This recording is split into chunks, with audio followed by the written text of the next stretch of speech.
So these are the quadratic terms, and let me separate it out. The linear terms plus summation n goes from 1 to n. We have a n minus 1 times something, and a n times something, and plus whatever constant that we don't want to care. So let's figure out these terms one by one. The first of all, how do we figure out what is multiplied by an minus 1 squared? By just watching this integral. Anybody can tell me? Yeah, actually the integral of Vn minus 1 squared dx over xn minus 1 and xn, right? Okay, so here is very similar, except for somebody spelled it out for me. Vn squared, right? How about here? Vn minus 1 Vn. And a factor of 2, right? Because there are two terms. One is this times this, one is this times this, right? Okay, how about the linear terms? Vn minus 1, or minus 1 minus 1 is 0. Yeah, and we have a minus 2, right? Okay, how about here? Yes. Okay, now here you can see that if I have a u0 that is discontinuous in some of the elements, I don't really care if I want to compute these integrals, right? Because they don't even involve u0. But if u0 is discontinuous, I may want to further split this integral or that integral, right, within the element. Okay, so here, let's evaluate all of these one by one. Let's imagine I have an element that is xi minus 1 to xn in general, so we don't even want to assume we have a uniform grid. Okay, so let's just look at this particular picture, and for example, let's focus on this particular element.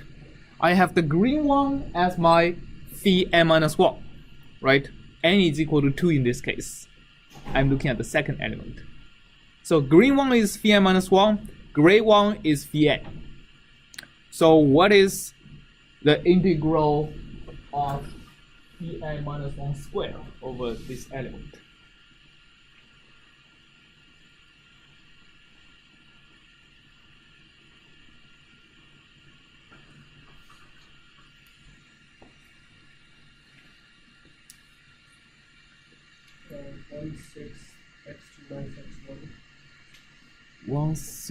Why 1/6? So okay, so let's see. If I square it, we get a quadratic function like that, right? And we are looking at the area below this quadratic function, which last time one of you said almost immediately is 2/3 of the area of this triangle, which is actually a half of the area of the rectangle. So it's 1/3 of the area of the rectangle, right? Okay, so this term is actually 1/3 of the area of the rectangle, which is xn minus 1, right? Any questions on this? Last time we used the geometric similarity law to figure out if I just expand this space between x1 and x2 to a unit length, right? Then the area down here is proportional to the area below the function x squared, which is 1/3 of the area of the unit square. Okay, and this you can do a symmetric argument. It's actually the same, right? Okay. Now, how about this?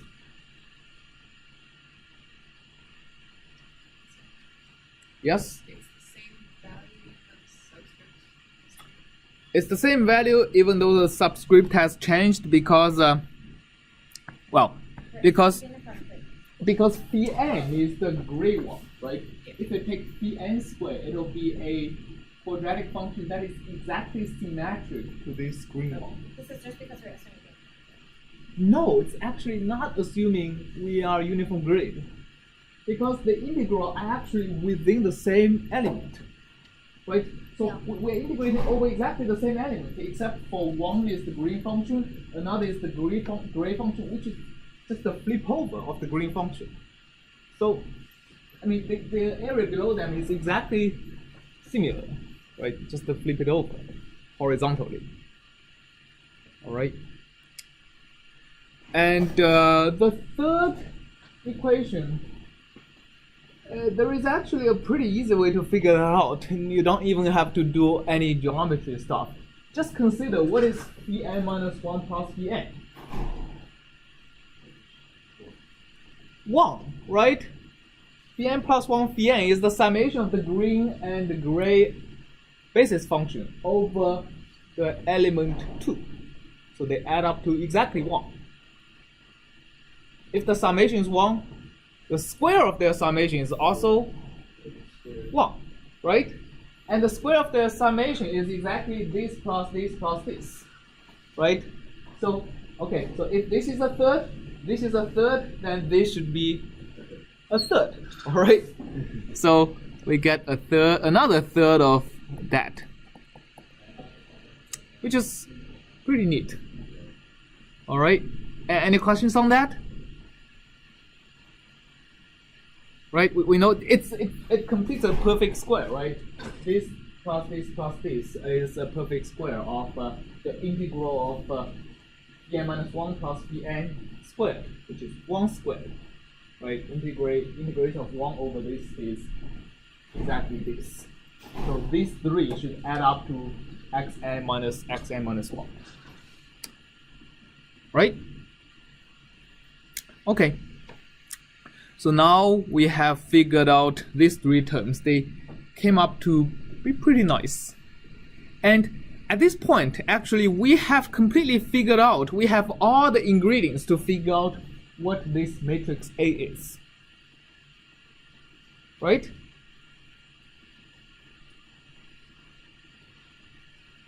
So, for example, can somebody tell me what is the first entry, the leftmost entry and the top, basically the first column, first row of this matrix A? What is it? This matrix A. What is the first column and first row of this matrix A?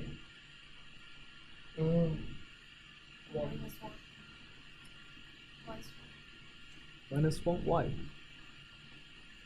So the first column and first row of this matrix is multiplied by which? Yes, it's actually multiplied by A0 here and also A0 here. So it corresponds to which? Yes, because look at this. The element starts from 1, right? So if you want to multiply by A0, you have to only look at this term, because this term never appears for n equal to, I mean, it doesn't appear for n equal to 0.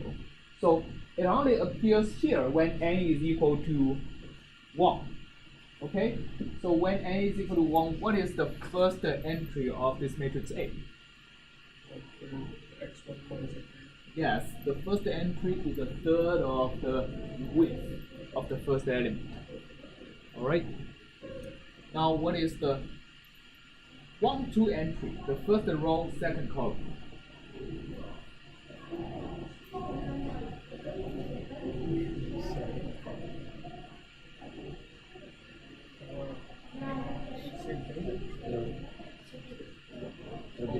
It'll be a third an minus 1 an. Yes, it's also a third, but here's the tricky thing. A1 times A0 actually appears twice in that matrix, right? One is the 1, 2 entry and the 2, 1 entry. Yes, one of the possible way you can construct the matrix is to recognize the symmetry of this form. right? Because this form is actually exactly symmetric, right? There is no, there is absolutely no non-symmetric. It's basically a kind of a perfect square, right? So you also want to, from a numerical perspective, it is easier for MATLAB to factorize this matrix if it is symmetric. There are algorithms available for symmetric matrices that are not available for general matrices.